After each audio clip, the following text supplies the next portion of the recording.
Donc merci de votre présence. Et il y a un grand nombre de représentants de la CGT, aussi bien de Millau, de Villefranche, de Cap-de-Nac, mais aussi des Figeacois. Et aussi leur présence est importante, puisqu'on a décidé de faire ce rassemblement à la fois sur deux aspects. Le premier, c'est celui concernant la défense du service public postal, hein, puisque vous êtes tous des usagers, et que de ce service public postal, on y tient.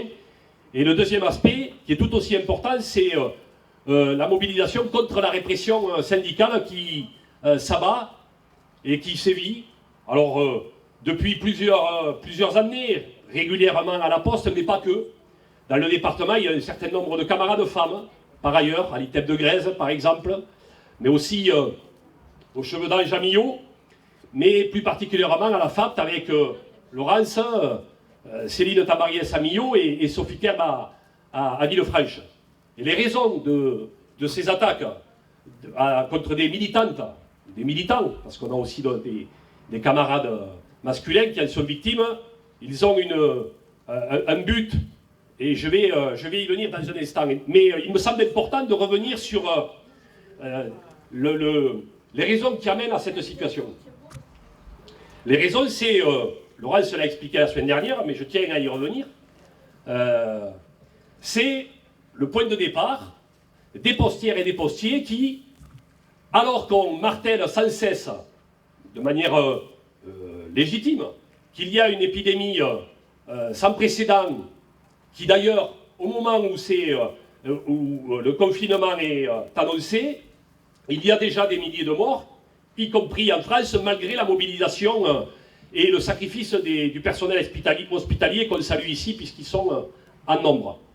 Et donc, le mot d'ordre, c'est restez chez vous, et y compris, nous sommes toutes et tous obligés d'avoir une attestation, y compris pour aller pisser devant son domicile.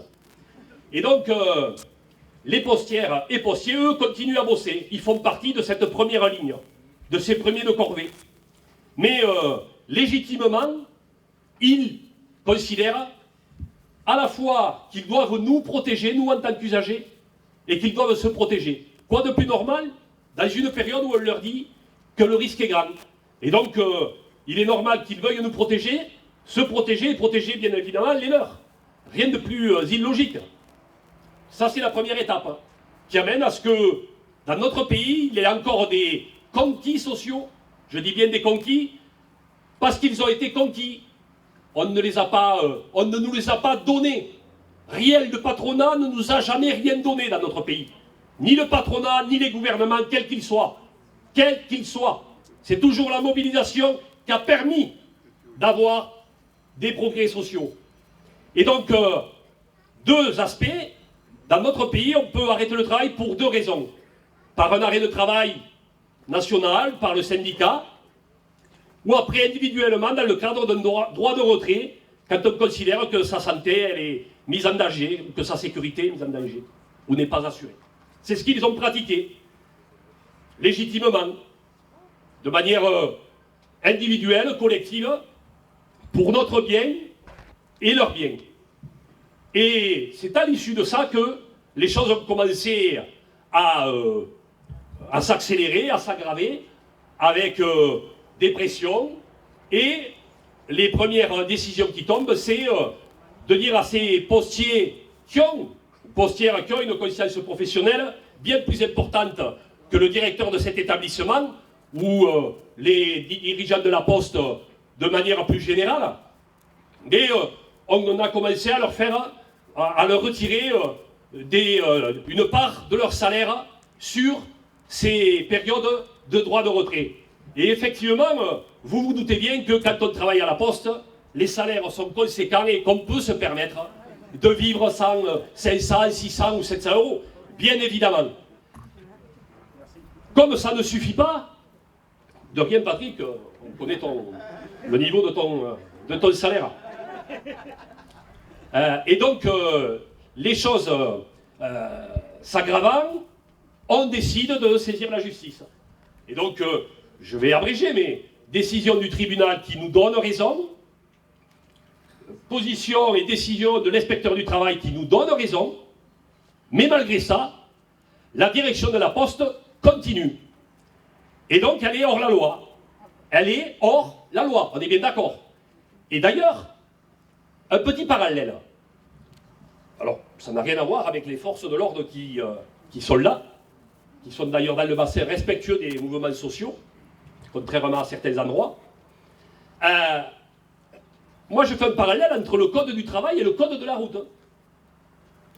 Le code de la route, ben, si vous passez au-delà de 70 km/h sur la plaine du Clos, si vous n'avez pas la ceinture, si vous téléphonez, et que la maréchaussée est là, voilà, ben, il y a sanction immédiate, ou décalée, mais il y a sanction. Pour le code du travail, il y a non-respect, il y a y compris un juge qui dit non pas respecté, il y a un inspecteur du travail qu'on peut considérer comme quelque part le policier ou le gendarme qui dit c'est pas respecté, et malgré ça, il continue. Comment ne voulez-vous pas que la colère, elle ne soit pas d'un haut niveau? Elle est légitime, mais plus que légitime, elle est nécessaire. Elle est nécessaire. Puisque ce que nous avons gagné durant 124 ans, par des luttes, par des séquestrations, par des blocages, par des mobilisations, par des occupations, et là j'en viens à ça, ils vont profiter de cette crise pour remettre en cause ce qui fait les accords collectifs dont bénéficient 98% des salariés ou des travailleurs et travailleuses de notre pays. Ils veulent profiter de cette situation pour remettre en cause ce qui fait la beauté de notre pays, y compris la sécurité sociale qui a été conquise de haute lutte. Et on peut le mettre en parallèle à ce qui se passe aux États-Unis ou ailleurs, d'ailleurs. Une nouvelle fois, notre modèle social, il sert d'amortisseur pour faire en sorte que ceux qui sont dans la précarité y soient un peu moins, et ceux qui y sont n'y rentrent pas. Mais on en parlait ce matin avec les camarades de l'Aéro, puisqu'on était en rassemblement à Figeac. Certains, pas ce matin, sont déçus du nouveau gouvernement. Mais pour être déçu, fallait-il avoir un espoir? Personnellement, et vous connaissant toutes et tous un petit peu, je pense que nous sommes sur la même longueur d'onde. Non, ils n'ont pas changé de logiciel. Et la réponse de Macron avec son gouvernement, en gros, et avec des guillemets, c'est « je vous emmerde et je continue pareil ». C'est ça la réalité. C'est ça la réalité. Et donc, bien évidemment, que le premier chantier, c'est remettre en cause, c'est reparler de la réforme des retraites. Bien évidemment que c'est la priorité absolue, alors que des milliers de jeunes ne vont pas avoir de boulot, de continuer à travailler plus longtemps. Donc on n'a aucune attente de ce gouvernement. L'objectif, il est le même. Et il s'aggrave. Combien de milliards d'euros viennent d'être donnés aux entreprises et notamment aux grands groupes? Pour quel bilan? Renault, Nokia, Air France, Hop, Airbus, des milliers. Le résultat, c'est notre argent, celui des cotisations sociales, de l'argent public qui est donné aux entreprises pour vous, pour nous licenciés. Peut-on le tolérer?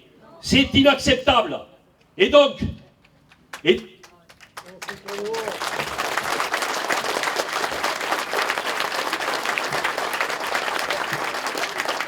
donc quand ce gouvernement, mais les précédents n'étaient pas mieux bien évidemment, puisqu'on subit d'ailleurs les conséquences des politiques de ces dernières décennies, dit gracieusement, on fait les gros yeux, puis le plan que vous présentez à Nokia ou ailleurs est beaucoup trop lourd, il faut le revoir. Non, c'est zéro licenciement. C'est zéro licenciement. Il y a de l'argent public qui est donné, il ne peut pas y avoir un seul licenciement. Ces entreprises doivent utiliser l'argent public pour former les salariés, pour les préparer au métier de demain, pour faire en sorte de travailler sur l'aéronautique à l'avion du futur. C'est ça la réalité. C'est comme ça qu'un pays, par sa grandeur, on le reconnaît. Et donc, vous comprenez bien que ce qui se passe à la Poste a un lien direct avec ce que je viens de dire. Puisque cette entreprise bénéficie d'argent public, et la réorganisation qu'ils veulent mettre en place, à la fois qui va aggraver les conditions de travail et avoir un impact sur les usagers, va aussi supprimer des emplois, 5 ici. Et il est hors de question de lâcher un seul emploi ici ou ailleurs. Cette entreprise dont l'État est actionnaire doit être exemplaire. Et donc, il est hors de question d'accepter quoi que ce soit. Et votre présence ici, elle le démontre. Donc, bien évidemment que j'entends, il va falloir relever la tête. Moi, personnellement, je ne vais pas la relever parce que je ne l'ai jamais baissée. Et pour un grand nombre, c'est votre cas aussi. Donc, on ne va pas la baisser, on va la garder haute. Et collectivement, on va apporter des réponses. Mais face à la violence qui se dégage, et je l'ai dit ce matin, il y a quelques années, il y a un DRH qui s'est fait arracher une chemise. Je considère que ce n'est rien comme violence par rapport à un emploi perdu. Ce n'est rien. Ce n'est rien par rapport au frigo vide. Ce n'est rien. Ce n'est rien par rapport à ceux qui se suicident au boulot parce qu'ils n'en peuvent plus de conditions de travail exécrables.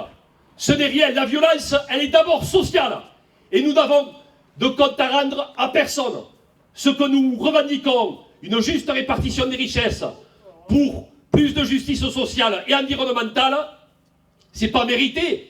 C'est juste normal pour nous, pour nos anciens et pour les générations futures. Donc oui, il y a besoin de répondre collectivement aujourd'hui, c'est fait, mais dans les semaines à venir. Et il y a besoin de dire, et j'en terminerai là avant de passer la parole au Laurence, à tous ceux qui sont spectateurs, à tous les révolutionnaires de la machine à café, qu'il ne suffit pas de critiquer les uns et les autres. Il ne suffit pas de critiquer le délégué, parce que sans délégué, quel qu'il soit d'ailleurs, il n'y aurait pas les conquis sociaux que nous avons eus aujourd'hui. Et donc, à la fois, on ne tolère pas la remise en cause des conquis sociaux, tout comme on ne tolère pas l'attaque contre nos représentants, tous nos représentants syndicaux. Et que le patronat véronais le sache, l'administration et autres, y compris la préfète, qui sera complice si elle n'agit pas, tout comme la directe, en direction de la Poste pour faire rétablir le droit dans cette entreprise, ils auront la même réponse collective, où que ce soit. Ils auront des rassemblements de ce niveau, été comme hiver. Merci de votre présence.